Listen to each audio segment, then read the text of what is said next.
Welcome back, ladies and gentlemen, to another episode of Through the Fire in the SBN Small Business Network podcast. I am your host, Ryan Wickline, and today we're joined by Polymathic intellectual, author, and the creator of Septemics, Jim Marshall.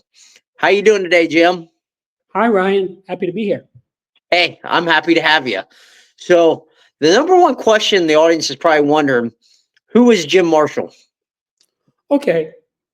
Well, the first thing I should say, just for context, is that I am the discoverer of hitherto unknown natural phenomena, which greatly aid in the understanding of people, from which I created a revolutionary practical philosophic system called Septemics, and published it in the book Septemics Hierarchies of Human Phenomena. And the only other thing I would say is that, as you mentioned, I'm an intellectual, polymathic intellectual, and my areas of expertise include psychology, philosophy, theology, parapsychology, science, engineering, mathematics, law, literature, history, metaphysics, military science, political science, physical culture, education, human potential, organization, and music. And I hold a Bachelor of Science cum laude from City University of New York. Man, that's a vast array of knowledge that you have there. Like, how well did that come into play, and how beneficial was that for you to discovering Septemics? I think if I were not a polymathic intellectual, I could not have discovered Septemics. I think only a polymathic intellectual could discover it. And as you read the book, you'll see what I mean. The subject is so vast and so deep that you really need to know a lot about a lot of things in order for it to make any sense to you. Now, when you read the book, I'm very careful to explain it in a way that anybody is going to understand. I mean, if you're able to read English, you'll understand this book. But I should tell you that I have no memory of a time when I was not intensely interested in learning everything taught in every university. Now, of course, that's impossible because nobody lives that long, but the drive was there and it pushed me to learn.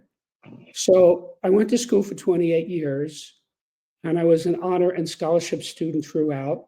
And I was a very enthusiastic student, very conscientious student. There was never a time when I didn't do my homework or anything like that. And I've been having started school at the age of 3, and I've been involved in education my whole life to this very day. I can tell you from long experience, the big dividing line between good students and poor students is some combination of compliance and conscientiousness. In other words, you have a teacher, right? Let's say a chemistry teacher. He knows chemistry. He's there to teach it to you. So if you don't comply with him, you are subverting his efforts. So I was a very compliant student. In other words, I did what I was told. If the math teacher said, don't do it that way, do it this way, I did what he said. So the result of this is that I learned an awful lot. And the other thing I think that's significant as far as figuring out Septemics is that I've been meditating for over 40 years. And cumulatively, it just expanded my consciousness to a point where I came to understand the world very well. That's kind of like an amazing backstory right there. I think I read that you were in college at the age of 16. I was accepted into college at the age of 16. I entered at 17 because I wanted to finish my senior year. That's still, started pretty young. I mean, compared to a lot of kids nowadays. Yeah. So what is Septemics? Septemics is a philosophical science based on the fact that many phenomena related to humans occur in a sequence of 7 levels. Literally, the word septemics means of or pertaining to 7. Septem in Latin is 7. Septemics comprise a collection of these scales or sequences, each of which breaks down various human phenomena into a hierarchy of 7 steps. So there are 35 such scales, each of which has 7 levels, and it completely covers that entire subject through the spectrum of 7 levels.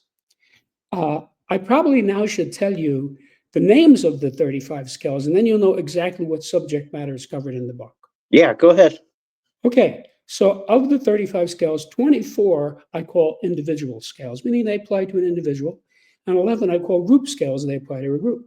So these are the individual scales: the scale of basic purposes, the scale of personal influence, the scale of choice, the scale of permeation, the scale of thought, the scale of identity, the scale of evaluation, the scale of motivation, the scale of control, the scale of stopping, the scale of scholarship, the scale of literacy, the scale of human ability, the scale of memory, the scale of spiritual identity, the scale of mental deletion, the scale of aberration, the scale of physical fitness, the scale of justification, the scale of belief, the scale of equanimity, the scale of attack, the scale of conflict, and the scale of reaction. And these are the group scales: the scale of relationships, the scale of life spheres, the scale of government, the scale of civilization, the scale of survival, the scale of management, the scale of exchange, the scale of communication, the scale of allegiance, the scale of sexuality, and the scale of politics. Any one of these scales by itself could dramatically improve the life of the reader. And let me give you a simple example of how that could work. I mentioned the scale of motivation. One of the most important things to know about someone is, what is his motivation? Well, I've worked out the 7 basic human motivations, and they're in a scale, they're in a sequence. So you could, using that scale, you could ask yourself, what's my wife's motivation toward me? What's my mother's motivation toward me? What's my boss's motivation toward me? What's my brother's motivation toward me? Et cetera, et cetera. Now, every time you find a correct answer, you'll have a realization. So let's say you spot that your mother's motivation toward you is level 2, which is duty. You'll say, now I see why she acts like that. She's motivated by duty. So you could use this for every person you know or have ever known. You could determine the person's motivation. And this is not going to be hard because you know the person. Now, if this is somebody you don't really know, well, that's going to be a challenge because you don't have enough data. But people you know well, you're going to be able to do this, okay? Because there are only seven choices. It's not that hard, and they're fairly distinct from one another. Then you could take the same scale, reverse the vector, and ask yourself, what is my motivation toward Mary? What is my motivation toward Joe? What is my motivation toward my grandfather? What is my motivation toward my next door neighbor, et cetera, and use it again another 200, 300, 400 times on that reverse vector. Now, by the time you finish this exercise, you will have had, depending on how many people you know, something like 500 insights. Every time you have an insight, you become a little smarter. It's a realization. In other words, you're figuring this out. That's why Mary and I broke up 18 years ago. She was at this level on this scale, and I was at this level. And you see? So it sort of clears your mind out. Whatever scale you're using, it removes the clutter from your mind because you have knowledge. You have certainty about all these people you know. So that's sort of what it is and how it works. So what are the 7 levels? Well, first of all, every scale is unique. Okay. You cannot infer anything about scale A from studying scale B. So the levels vary tremendously. See, the fact that each scale is unique enables this subject to cover all of human affairs. Okay. If these scales were like one another or similar to one another, it wouldn't have this broadness. Because I'll tell you, there are people all over the world reading this book, and they tell me things like, wow, this covers everything. And if you read the book, you will see that. It covers everything. Now, this is a textbook on an entirely new subject. I tried for years to fit this into the context of some pre-existing subject, and I can tell you that's impossible. It's like trying to get an elephant into a Volkswagen. Now, this is actually a problem as far as getting people to learn the subject because, first of all, most people don't read books. Of the people who do read books, most of them read fiction books. Of the ones who read nonfiction books, which is what this is, most of them are in a niche, like 90% of them. So mathematicians read mathematics books, psychologists read psychology books, historians read history books, et cetera, et cetera. This book is not in any niche. It is an entirely new subject.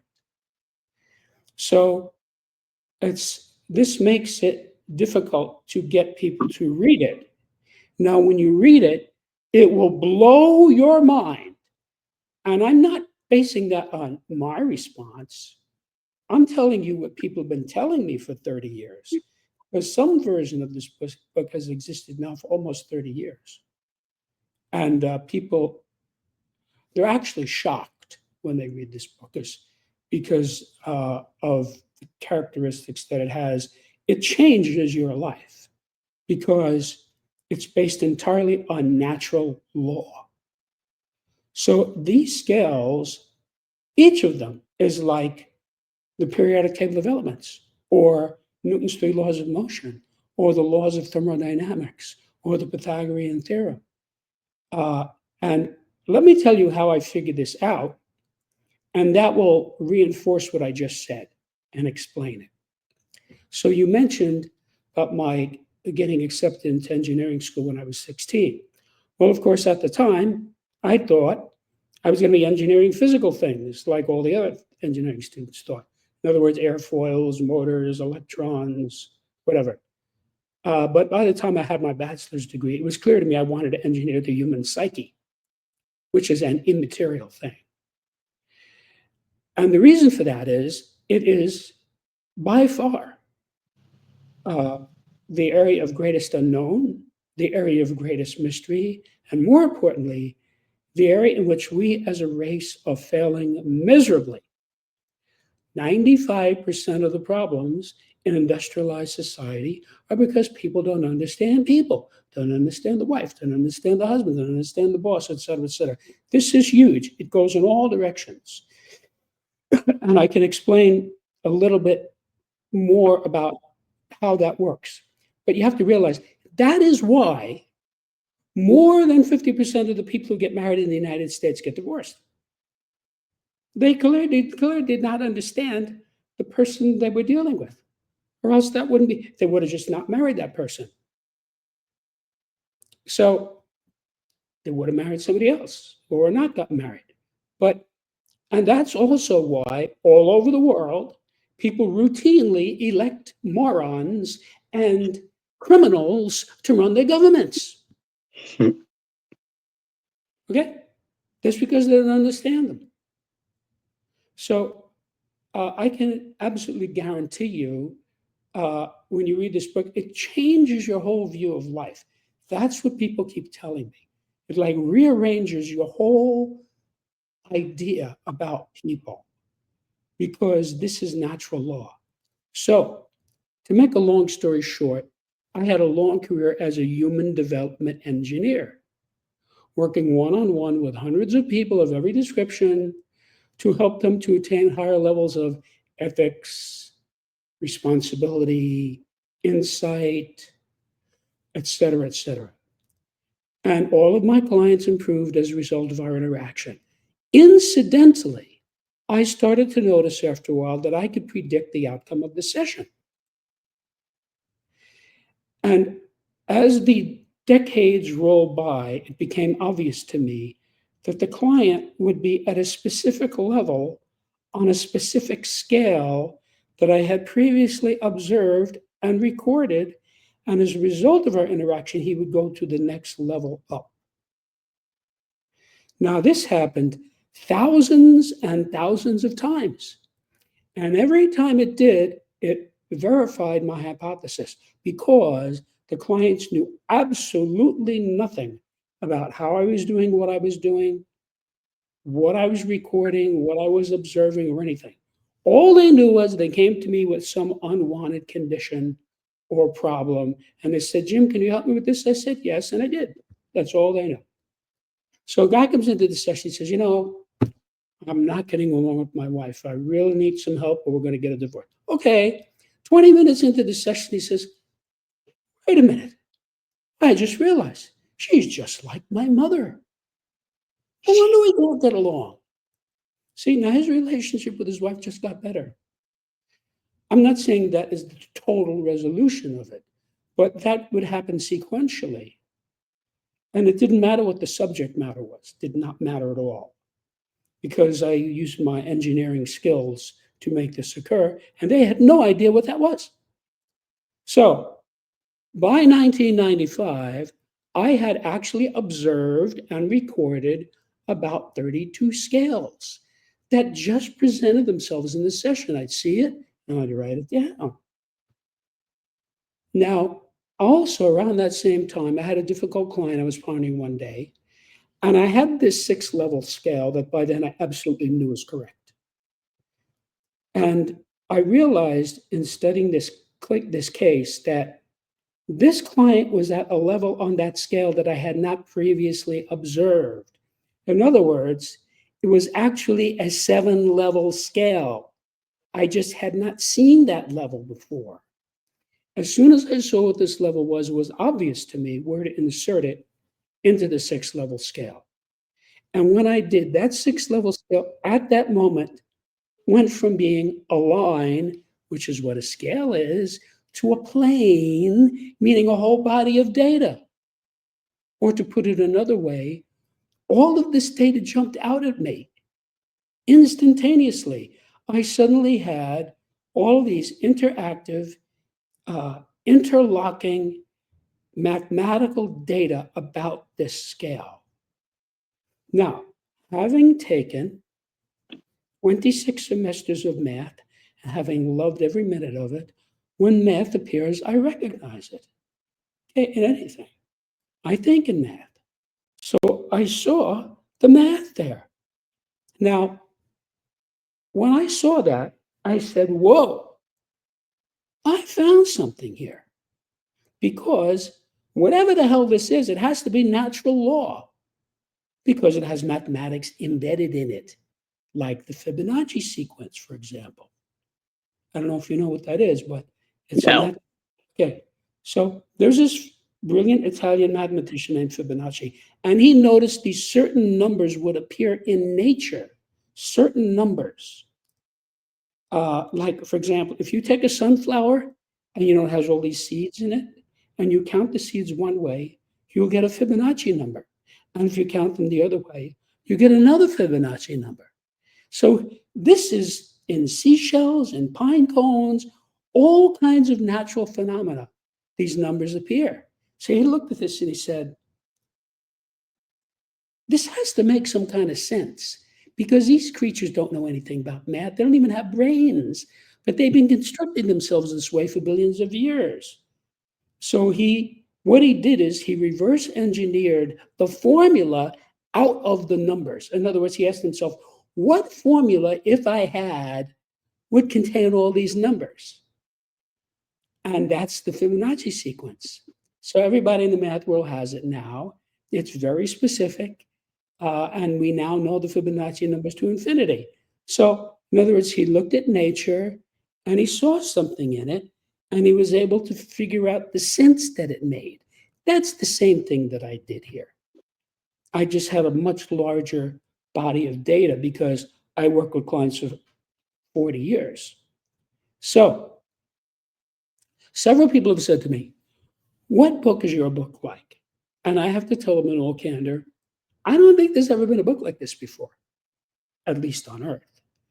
But what I can tell you is every one of these 35 scales is expressed in the book in what you could call a table or a spreadsheet.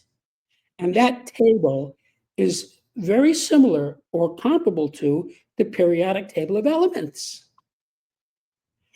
So I'm sure you've seen the periodic table of elements, right? Yeah.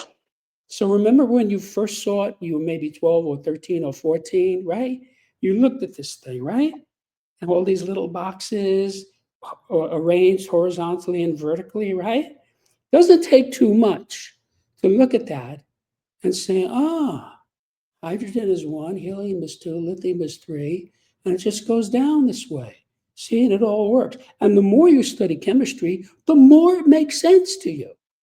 So that table is in every chemistry class book or science textbook or class in the world in whatever language they speak. Now, every one of these 35 tables in the book is essentially a periodic table for the corresponding subject. So, for example, I mentioned the scale of basic purposes. There is a periodic table for the scale of basic purposes. It's on my website. You can go there and there's a sample chapter, look it up, and it shows you. So there's all of this data that interlocks and intersects and makes a table about basic purposes. So this is not just the discovery that every human being has one of 7 basic purposes. That is true, but that's not enough to make a philosophical science. So when I looked at this information with this scale that suddenly became a table, I said to myself, I wonder how many of these other scales that I have are actually 7-level scales that had not been developed all the way, like this one, because I wasn't developing anything. I was just helping my clients and making notes. I wasn't developing anything. So now I looked at these scales carefully. And in a short period of time, every one of them developed into a 7-level scale. And when it did, it manifested mathematically. So I now had 32 7-level scales that each had mathematics embedded in them, all of which were various human phenomena. I said, wait a minute. I could go from helping people by the hundreds, which is what I had been doing as human development engineer, to helping them by the millions if I put this in a book and get it out so people can have it and use it. So I'm going to have to write a book. So the first draft was finished in December of 95. And I immediately sent it to colleagues of mine, each of whom had a graduate degree in a variety of subjects. And they all responded very positively. They had different responses, but very positive responses. And that told me that this was exactly what I thought it was, which is a new subject that people would get. And the reason they get it is it's natural law. Now, in the 30 years since I sent out the first copy of this to my colleagues, no one has ever said to me, I don't get this, or this doesn't make any sense, or anything like that. That has never happened. Usually what happens is a person doesn't know anything, he looks at it, he just opens the book, and he looks at the scale and says, oh, this makes sense, I see, scale of control, yeah. And the more he looks at it, the more sense it makes to him because it's natural law, just like the Pythagorean theorem. The more you study it, the more sense it makes to you. And it's a part of nature. So these scales have been there all along. I just stumbled across them because of the nature of my work and my polymathic qualifications. I was able to see it for what it was. And then I spent the next, beginning in 1995, I spent the next 25 years of my life writing this book. And the reason for that is, first, I had to discover the phenomena. And I pretty much already explained how that occurred, although I did find 3 more skills as I was writing the book. So there are now 35. Then I had to take this data and use it to craft a workable philosophic system. So now my basic personality as an engineer comes in because, in case you haven't heard, engineers have nothing to do with opinion or belief. In the engineering world, we take known data and then we make calculations in order to create something that works, whether it's a cell phone, a bridge, a refrigerator, whatever it is, it has to work all the time for everybody. You can't have a cell phone that only works for certain people, right? Whatever the product is. That's what engineers do. That's what we get paid for. So I had to make this a workable system for every person. So that took 20 years. But the most time consuming aspect of this was expressing this in a way that would make sense to the average reader. Because from day one, my intent was to help the average person. Because my whole life has been about helping people. And I could see this would really help people. People get this. You don't have to be a college graduate to understand this. And I've been watching people get this for 30 years. They get it. They get it right away. They look at it, oh, yeah, this makes sense. And the more they study it, the more sense it makes to them because it's natural law. So that's what this is about. Awesome. So I got a couple questions to unpack here because you threw a lot at us right there. Mm-hmm. So you say there's 7 levels, right? Yeah. Do you move up or down it? You can move up and you can move down. When somebody is improving, but I'm saying for the higher conscience, do you want to move up or do you want to move down? Well, level 1 is the highest level, which would be the one you want to be at. And Okay, level 1. So you want to move down that level then. You want to go level where you don't want to be. So I can tell you, I already know that fewer than 1% of the population is at or near the top of all these scales. And that's significant because that tells you this is going to help you. This is going to help you get to a higher level. And about something like 4% of the people are at or near the bottom of the scale. Those are the dregs of society. So let's say you have a guy, he's a drug dealer and a murderer and an alcoholic. He's at or near the bottom of all these scales. That's why he's like that. So most of us are high on some scales and low on other scales. That is the norm. But let me tell you now, in a general way, how this is helpful to people, without getting into specifics. I wrote this book to help people. Each one of these scales is sort of a guideline to success in the corresponding area. In other words, if the activity or the person or the group moves you up these scales, it's beneficial or positive. If it moves you down, it's detrimental or negative. So I'm giving you a yardstick by which to measure human affairs, which is an entirely new thing. Yeah. So you can look at, all right, so let's see, is my son being moved up scale by this school? See, and you could do an analysis. No, he's going down. Let's get him out of that school, get him into another school. See? So it gives you a really effective, foolproof way to analyze anything having to do with people. Once you find the correct level, it is an inherently enlightening activity. So you say, let's say I have trouble with a girlfriend. You say, let's see where she is on the scale of thought, right? So you find she's at, say, level 5. No wonder we're having a lot of trouble. She's at level 5 on the scale of thought. See? That explains it. It tells you with precision where she is on this. Now you could evaluate her across all 35 scales if you want. If you did that, you would then understand her better than she understands herself. Because you would know exactly where she is. Because I have to tell you, every person is at some level on every scale. So the question is not whether this is relevant. It's relevant. The question is, what level is it? So it's like this. It's like a blood pressure. You have a blood pressure, and I have a blood pressure. I don't know what your blood pressure is. That's why when you go to the doctor, no matter what's wrong with you, they take your blood pressure. You know why? They know you have it and they don't know what it is. So that's like these skills. I know that you are at some level on all of these scales, every one of them. Now, if I were to do a study of you over a period of time, I would be able to figure out exactly what level you're at on every scale. And then I would really understand you. And then the next thing is, once you know the correct level, meaning you have to get it right, you can then improve the person by moving them up one level at a time.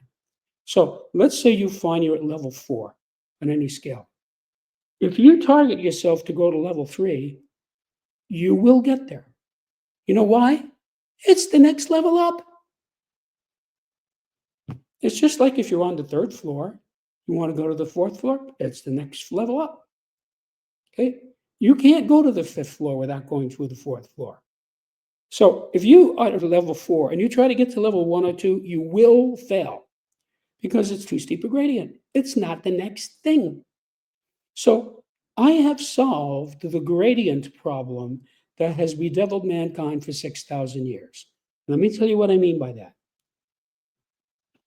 Pretty much everybody has problems, dilemmas, situations, difficulties that they can't resolve one way or another. At least 99% of the time, it's because they don't know the gradient. The key to resolving any problem or difficulty is knowing the gradient.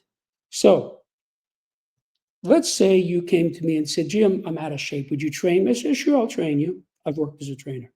So first of all, I got to figure out what can you do and what can't you do, right? So I take an estimate of how much you weigh, how you look. I'll say, let's see if you can curl 15 pounds with one arm, right? So I give it, right? And so how are you doing with this, Ryan? Oh, this is easy. I can do this all day. Okay, stop.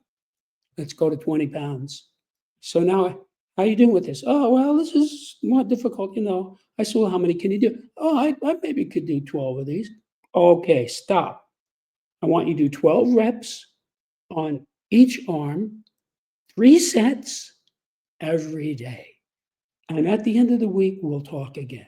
So at the end of the week, I go to you and say, Ryan, how are you doing with your curls, right? If you say, this is killing me, I'm sore and everything, I'd say, all right, just continue.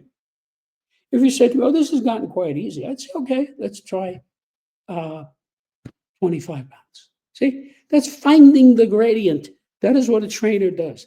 Every good teacher, coach, facilitator, therapist in the world understands that human development must be done on a gradient. You cannot make a couch potato into an Olympic athlete. It's impossible. There are too many intervening levels. You can make him into a normal person. And when he's a normal person, you might be able to make him into kind of an amateur weekend athlete, plays a little tennis on the weekend. That's improvement for a couch potato. So I am giving you the gradients in these scales. So take any one of these scales. Let's take the scale of equanimity, right? Equanimity is one of the most important traits a person can have. So you are at some level on that scale. And if you go to the next level up, your life will be better. You'll be more equanimitous. You'll be calmer. You won't get upset as much. See? And you can just move yourself from whatever level you're on to the next level. Now, when you get to the next level, then if you want, you could then target yourself for the next level. See? So you move to level 3, then you can move to level 2. So I basically have been doing this to myself for 40 years because realize before I had the idea of Septemics, I knew most of this material. See, because I saw it in my clients and I wrote it down. I saw, yeah, if you're at this level, next thing up is that level. I'm going to move myself to that level. See? So I've been doing this for 40 years. So this works. And that's why it is relevant to people. This is not hard to do. It's not hard to understand. Now, anybody who can read English reasonably well and wants to improve himself or others, this book is for you.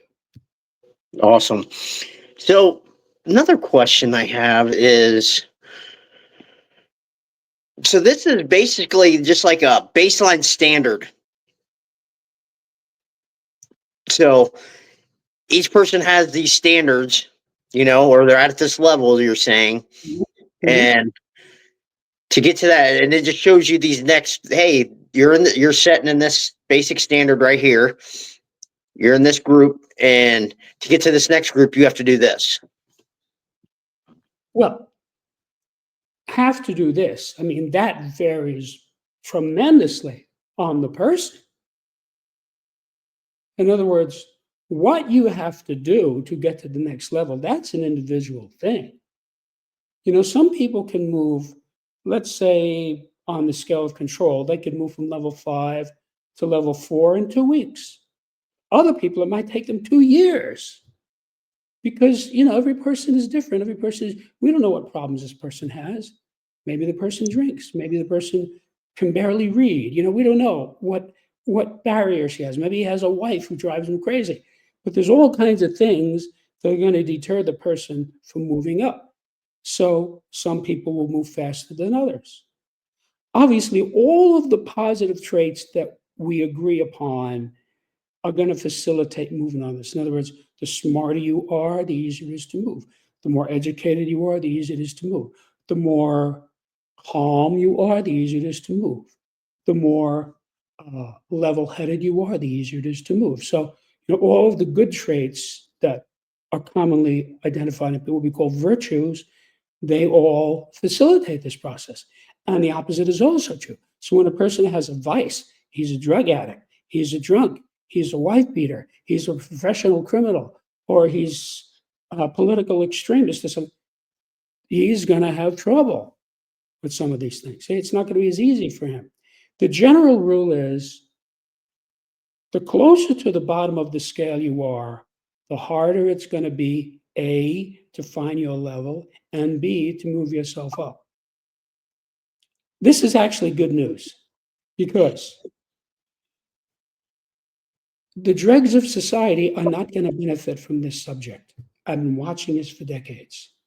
So take somebody like John Gotti, who was the head of the Gambino crime family, died in prison. We know from FBI tapes, which I have heard, that he was a dumb thug. He was a vulgar, ignorant, violent person. Now, that's why he died in prison. See? The person who founded that family, Carlo Gambino, he was not like that. He was a very smart, sophisticated, shrewd person. And so they never got anything on him. Everybody knew who he was. Everybody knew where he lived. Everybody knew what car he drove. Feds couldn't get anything on him. He died of a heart condition when I think he was 76 in his own beautiful home. Because he was not a dumb thug. See, he was a more upscale person. So some people are high on some scales, some people are high on other scales, and this is really helpful to you because sometimes I see a person who's at or near the bottom of some scales. I say, "Whoa, I'm out of here. I'm not going to do this." So like these people like that guy who recently murdered 2 Jewish people on the street last week, right? Killed 2 people. He killed them because they were Jews. Okay, that guy is clearly at the bottom of most or all of these scales, or he wouldn't be doing stuff like that. And if you study the scales themselves, this is not subtle. It's very clear, right? As opposed to somebody like Mother Teresa. She spent her life going around helping people. That's what she did. So she was at or near the top of many of these scales. And so when you assess a person, if you find somebody who's at or near the top of many scales, that's somebody you want to keep around. Let's say you're dating, right? And you observe, oh, this girl is high on this scale. She's high on this scale. She's high on this scale. That's high on this scale. See? That's a good reason to go out with her. But I'll tell you an actual story of my using this. I'm a single guy. About 6 months ago, I met this gorgeous blonde. We were very interested in one another. So we went through then the usual getting to know you routine. What kind of movies do you like? What kind of music do you listen to? What kind of food do you like? When you meet somebody, that's like happens a lot, right? Yep. So we had like at least a half a dozen conversations like that. Very nice. Oh, you like classical music? I do too, but that type of stuff. So we're having a conversation, and I notice, she's low on this scale. I didn't say anything. So they were having another conversation. I said, she's low on this scale too. And we had another conversation. I said, wait a minute, she's low on this scale too. Wait a minute. What am I, nuts? I said, no thanks. I passed. We didn't have a fight. There were no bad words. She was shocked. Shocked. I just said, no thanks. Pass. Because I know this data. Now, most guys, not knowing this data, as gorgeous and as glamorous and as congenial as she was, they would have jumped right in with both feet and had a train wreck. Because I'm telling you, this person is going to be a problem for people. Because when you're at or near the bottom of the scales, you're a problem for people. I mean, we had some guy who recently used a flamethrower to set people on fire. Right? I'm sure you heard that in the news, right? No. That guy, yeah, he's I think he's an Egyptian in the United States. He hates Jews. So he went to an area where there were a bunch of Jews outside, and he used the flamethrower on them. Now, I guess I don't know if any of them died or not, but they're all in the hospital, a lot of people. So that guy is at or near the bottom of many of these scales. He's just not at or near the bottom of one or two to do something like that. You follow me? Yeah. So Adolf Hitler, for example, was at level 7 on the scale of basic purposes. His basic purpose was to destroy. Well, once you understand that, it's easy to understand him. And I'll tell you what I mean by that. I'm a serious student of military science. And of course, I studied World War II extensively. So since Hitler was the commander-in-chief of the Germans,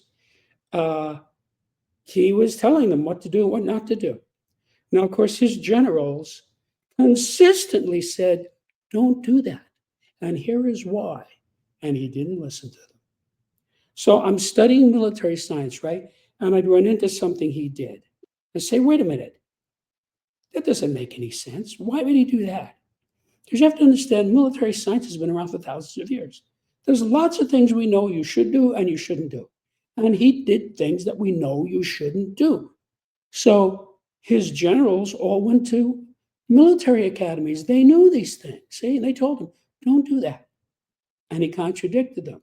So he made, and you can find this yourself, there's hundreds of books on this, he made 6 or 8 catastrophic mistakes in the way he handled his military.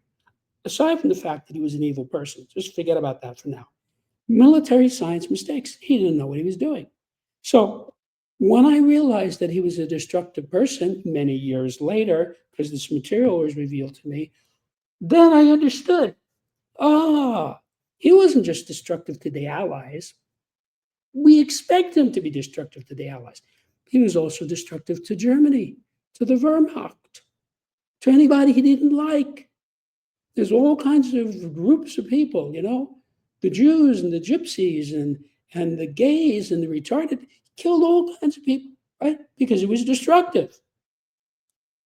So now I understood it. So now when I would look at, like Hitler went out of his way to make a non-aggression pact with the Russians so that he would not have to fight on 2 fronts.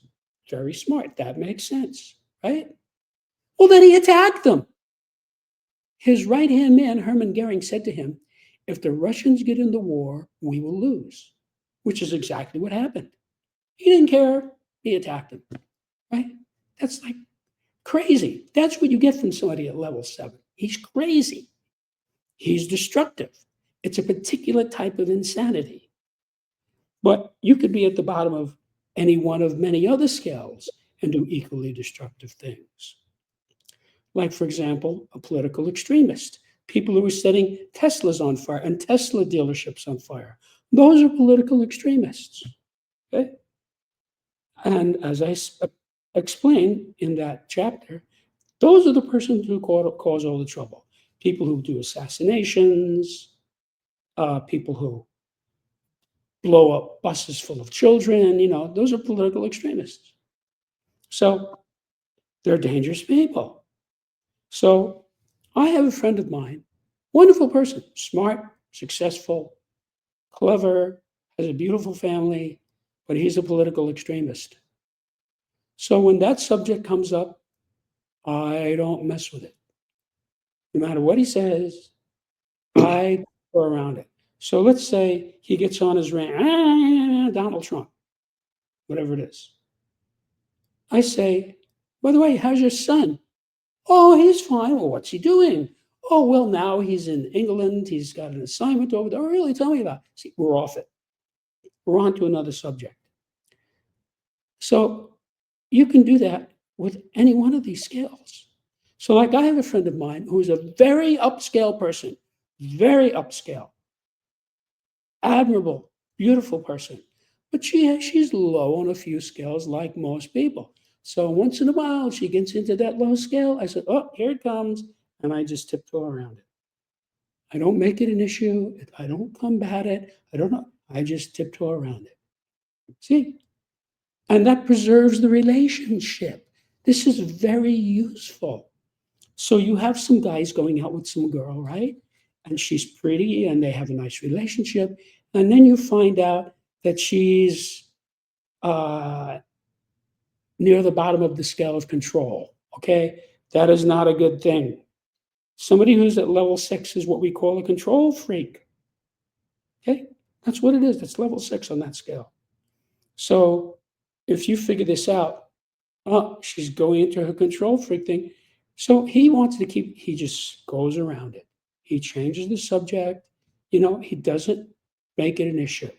Because when someone is at a level, you're not going to change that just by having a little conversation, especially a low level. It's not going to happen. Now, he could help her. He could say, take a look at this book. Take a look at this scale of control. And she might say, what is this? See, she might spot herself as being at level 6 and say, oh, that's not such a good thing. I shouldn't do that. And move up to level 5. And then her relationship with the guy is better. You see, this is very user-friendly stuff. Yeah, I mean, it sounds like a great way for people to understand one another and how to avoid conflict at times. I mean, with society right now, I mean, there's a lot of conflict between people with some subjects that, are so divisive, Yeah, there's always been a lot of conflict between people. The subjects change, the locations change, the groups change, but the conflict has always been there. So people, this is a way to get around it, or to get out of it. So one major question I have with it is how is mathematics how much did mathematics come into play to like figuring out like the levels and everything? The only way that I discovered this was because of the mathematics in it. Because as I said, 1995, I'm pondering this difficult case. I couldn't figure out this case. Difficult, right? So I'm looking at this scale. Where is she on the scale? I couldn't get an answer. Then I realized, you see, she was at a level I had not previously observed. It was actually a 7-level scale, and when I put it in, it manifested mathematically. And I had a whole table of data, and it all made sense. Everything interlocked with everything else mathematically. Because in math, when you look at math, everything interlocks, so if you're doing, let's say, solving an algebra problem or geometry problem, they're like different ways of looking at it, different ways of thinking about it, and in the end, you get down to a solution. And that's why mathematics is the handmaiden of science. Without math, we wouldn't really have any science, because you can't make any sense of nature until you have math. So, Yeah. Newton, the three laws of motion, right? It's one of the most famous stories in science, where he saw the apple fall from the tree and he realized that's the same force that keeps the moon in orbit around the Earth. And that's where the three laws of motion came from. Well, what did he do then? He invented calculus. He wrote a book called the Principia, which I read when I was 17, which explains calculus from the very beginning. Okay? So he had to express this in calculus. See, because you have a curve, and then you can take the derivative or the integral of that curve, and it tells you all kinds of things. You don't have to measure it, you just calculate it. So you have some curve, and you want to know the area underneath that curve from between here and here. You do the derivatives, you add it up, you get a number, there's your number. You don't have to measure anything, right? Just like the Pythagorean theorem. If you tell me my garden is 3 yards on this side and 4 yards on this side, how many paving stones am I going to need to make a diagonal? I can tell you right away, it's going to be 5 yards long because of the Pythagorean theorem, right? So if they're a foot each, there you go. Tell you exactly how many you need. You don't have to measure anything. That's what math is about. So that's how Einstein found E equals mc squared. He just used the laws of mathematics, and he came down to, at the bottom, E equals mc squared, and he said, whoa, this is a conversion factor between matter and energy, and the factor is c squared. That's what it is. So change the whole world of physics. So I would look at these things and I would see the math in it, see? And that would sort of guide me. And that's what I was doing when I was 12, in school, doing math. I was a math whiz, okay? I had the good fortune of having a brilliant math teacher in my third and fourth years of high school. And he turned me from just a smart kid into a mathematician. By the time I graduated, I was a mathematician. I had this ingrained in me. So going into engineering, it's full of math. It was very easy for me. So I don't think there are any engineers who don't like math or don't understand math. It's not possible. So anyway, I could see the math in these things, and it would sort of guide me into figuring these things out. I'll give you an example. 7 of these scales have plus, minus, plus, minus, plus, minus built into them. Now, when I say plus, minus, that does not mean add or subtract. It means inflow or outflow. Plus is an outflow. Minus is an inflow. So many of these 7 of these scales go inflow, outflow, inflow, outflow, inflow, outflow, inflow, outflow. And that has all kinds of huge implications because of that. Because if a person is outflowing and you're trying to get him to inflow, lots of luck. He's an outflow guy. So you can just look at a guy and say, is this guy outflowing or inflowing? And that tells you if he's outflowing, he's got to be at level 1, 3, 5, or 7. If he's inflowing, he's going to be 2, 4, or 6. And so, well, once you get that, you can, I see, he's a level 4. Boom. So that's just like one little aspect of it. And there's a lot of stuff in the book. Now, I want to caution you that even if you don't like math, you can understand this, because I went out of my way to not make it mathematical. Now, there were a couple of places where I had to explain some basic math, or the scale would just not make any sense to you at all.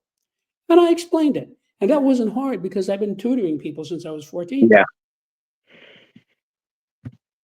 Well, it sounds like this is some really cutting edge stuff, and you're onto something. You know, you did something pretty special writing this book. So, how can people get a hold of you? Well, I would invite your viewers to my website, which is septemics.com, Septemics, where you can see what many readers have said about it, what many journalists have written about it, what the reviews are. You could read sections of the book itself. And there's even a pre-recorded introduction to Septemics that you can listen to that explains it to a new person in 15 minutes. Can they get their book on your website too? No, it's not available directly, but it's very easy to find. If you just type the word Septemics in the search engine, you'll get 1,000 responses, including all the people selling the book, Amazon, Barnes and Nobles, the publisher, very easy to find. You just go to Amazon, put in Septemics. Right. Awesome. So, is there anything we haven't covered that you want to talk about? Well, I would like to say, just to sort of bring this into focus, because I gave you a lot of information. Yeah. The data in this book is vital for every person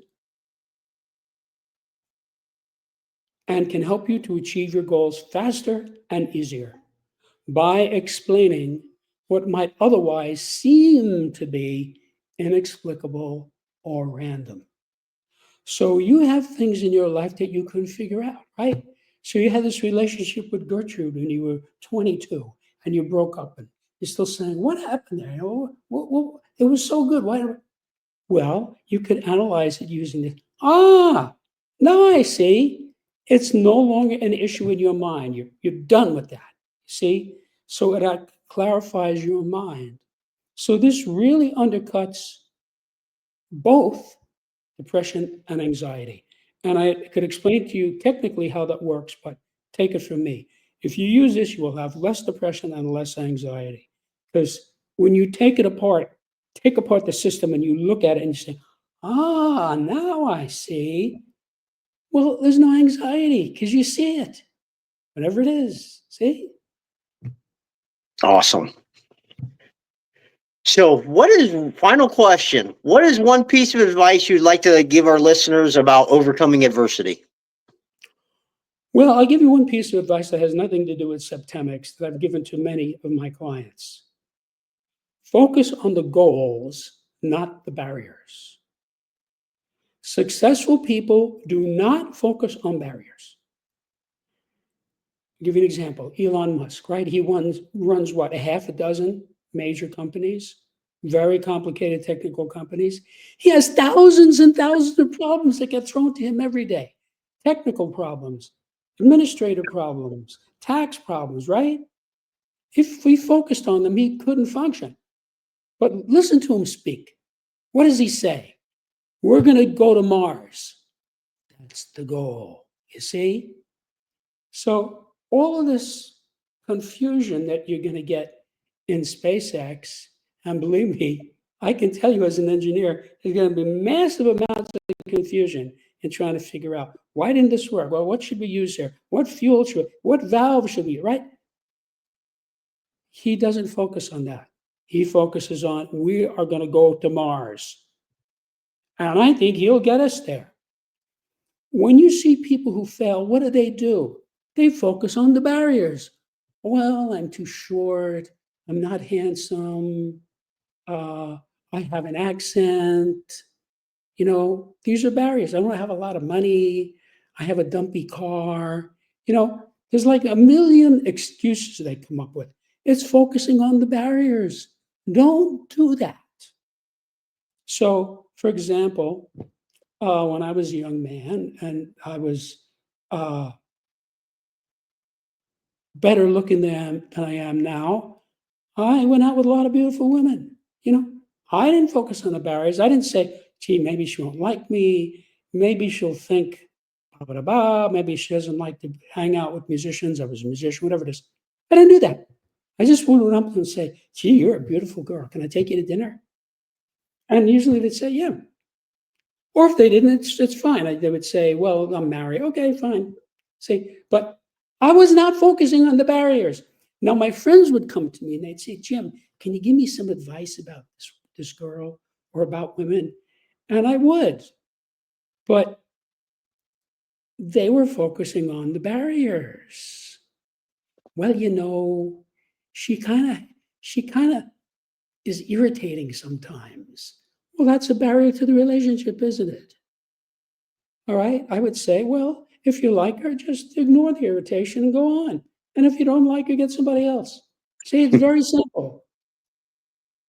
Focus on the goals, not the barriers. In our society now, there is more focusing on the barriers than there has ever been before. Oh, I can't make it because I'm Black, or I'm Latino, or I'm a woman, or I'm short, or whatever it is, that you're just defeating yourself by doing that. I'm 5'5". I played a lot of sports, including varsity football. I just didn't think about it, and I would tackle guys who were 6 feet tall. Boom, they went down. So I just didn't think about, well, I'm short. I'm too short to play football. No, I knew I was too short to play basketball. That was obvious. But like baseball, you don't have to be big to play baseball. There's some great baseball players who are not big guys. So I just didn't think about it. There's a guy who was the MVP, plays for Houston, forgetting his name at the moment. He's a little guy. He's like my size. And he didn't say, well, I'm too short. They're not going to take. He just went down. When they saw what he could do, they said, sign him up. So that's a big thing that most people do. Men are not going to like me because I'm fat or because I don't look like a model or whatever. Don't do that. You like the guy? Say, Fred, come over. I'll make dinner for you.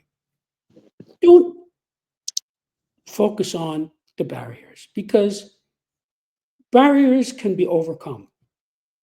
And when you focus on the barriers, you are defeating yourself. And look, the world is hard enough already without defeating yourself. Like this guy, he wants to get a date. He's competing with what? 1 billion other single guys, right? Or every guy in the city, 1 million guys. So that's competition. So if he's going to knock himself and say, well, they're not going to like me because I don't have a large vocabulary, maybe that's true. But maybe the girl won't care if he has a large vocabulary or not, So that's my advice. Focus on the goals. You have a goal, whatever it is. You want to become a lawyer. You want to make $1 million.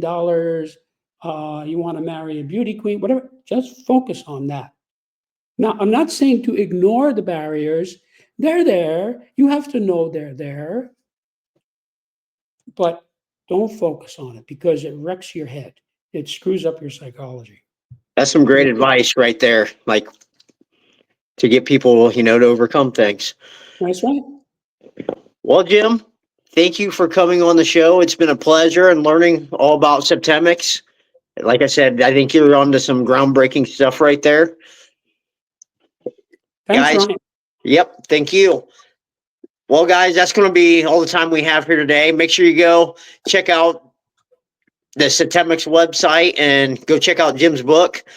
And remember, the only way to get what you want is go through the fire.